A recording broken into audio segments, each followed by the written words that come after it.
जैसा शुरू में अंदाज़ा लगाया जा रहा था कि AIMIM भी मेरठ में कुछ कमाल कर सकती है और मुस्लिम इलाकों में ख़ास तौर से पतंग को यानी कि AIMIM को वोट परसेंटेज बहुत अच्छा मिला है। हमारे साथ AIM के प्रत्याशी हैं अनस, उनसे पूछेंगे कि किस तरीके से उन्होंने चुनाव लड़ा और क्या उनको लगता है। अनस भाई, क्या लगता है जिस तरीके से मुस्लिम जो वार्ड हैं, जो मुस्लिम क्षेत्र हैं, वहाँ पर वोट मिला है, AIM को पहली बार इतना वोट मिलता हुआ दिखाई दे रहा है? देखिए, ऐसा नहीं है कि मुस्लिम इलाकों से वोट मिल रहा है, हमें सारे इलाकों से, जैसा कि अभी हम राउंड पे थे, हमने देखा है सारे इलाकों से अच्छा भरपूर वोट मिल रहा है। और अभी तक वोट के लिहाज से हम बढ़त में हैं, वोट के लिहाज से अच्छी बढ़त में है, अच्छे मुकाबले में हमारा बेहतरीन मुकाबला चल रहा है। तमाम वार्ड इलाकों से, हमारे दलित इलाकों के बूथ से हमारे वोट्स निकल रहे हैं, हमारे जो हिंदू इलाकों में जो हमारे बूथ थे वहाँ से हमारे वोट्स आ रहे हैं, मुस्लिम इलाकों से बहुत अच्छा वोट का परसेंटेज निकल के आ रहा है।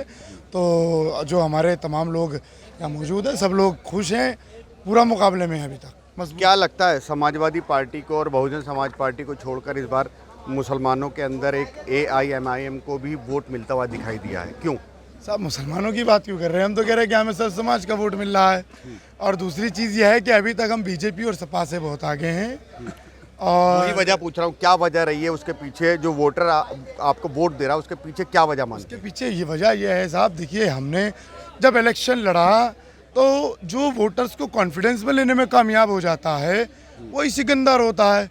हमने आवाम से वादा किया कि ये इलेक्शन इक्वालिटी पे होगा, बराबरी की बात होगी, हिस्सेदारी की बात होगी। जो हमने कहा था इलेक्शन के दरमियान, अपनी बात पे कायम हैं। हम जीत करके जाते तो बराबरी की बात होगी, हिस्सेदारी की बात होगी, इक्वालिटी की बात होगी। क्या लगता है आपको कि अब मुस्लिम वोटर जो है, जो बहुजन समाज पार्टी और समाजवादी को छोड़कर तीसरे विकल्प की तैयारी में है इन पार्टियों को छोड़कर?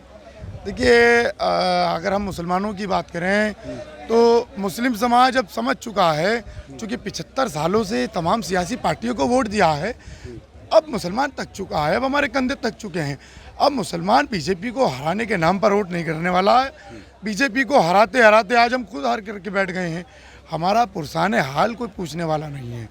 दूसरी चीज़ यह है कि अब मुसलमान और दलित मिलकर अपनी सियासी ज़मीन को तैयार करने के लिए जस्तुजू कर रहा है, मेहनत कर रहा है, कोशिशें कर रहा है। और इस चुनाव में दलित और मुसलमान ने बिगुल फूंक दिया है अपनी सियासी ज़मीन को तैयार करने के लिए। यानी कि वही बात हुई कि यानी कि समाजवादी पार्टी और BSP को छोड़कर अब तीसरे विकल्प की ओर है मुसलमान। देखिए, समाजवादी पार्टी ने तो मुसलमानों को छला है ना, डिस्पोजल गिलास की तरह इस्तेमाल किया। चुनाव आता है तो वोट लेने आ जाते हैं, हिस्सेदारी की बात कोई नहीं करता।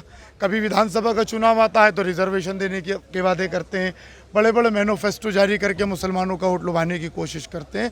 लेकिन अब मुसलमान समझदार हो गया है, अब इनके छल कपट में नहीं आने वाला है। और इस नगर निकाय चुनाव में मुसलमान और दलितों ने मिलकर के बता दिया है कि अब हम अपनी सियासी हिस्सेदारी चाहते हैं, अपने इलाकों में बेहतरी चाहते हैं। डेवलपमेंट के नाम पर वोट कर दिया गया है और अल्हम्दुलिल्लाह रिज़ल्ट हम लगातार देख रहे हैं। क्या लगता है आपको कि कहाँ तक ये बढ़त जाएगी?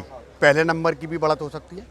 देखिए, बढ़त की बात यह है कि जब स्टार्टिंग हमसे हुई है, स्टार्टिंग में हम बढ़त की तरफ हैं, मजबूती की तरफ हैं, तो इंशाल्लाह उम्मीद है कि जिस तरीके से वोटर्स ने अपनी वोटों से, दुआओं से नवाजा, आखिर तक हम बढ़त में रहेंगे और यहाँ से जीत करके जाएंगे। ये मोहम्मद अनस हैं जो AIMIM के प्रत्याशी हैं मेयर के, और उनका कहना है कि शुरुआती बढ़त उनको मिल चुकी है और उनको लगता है कि आने वाले जो इलेक्शन है उसमें भी उनको लगातार बढ़त जारी रहेगी। उस्मान चौधरी, मेरठ, UP तक।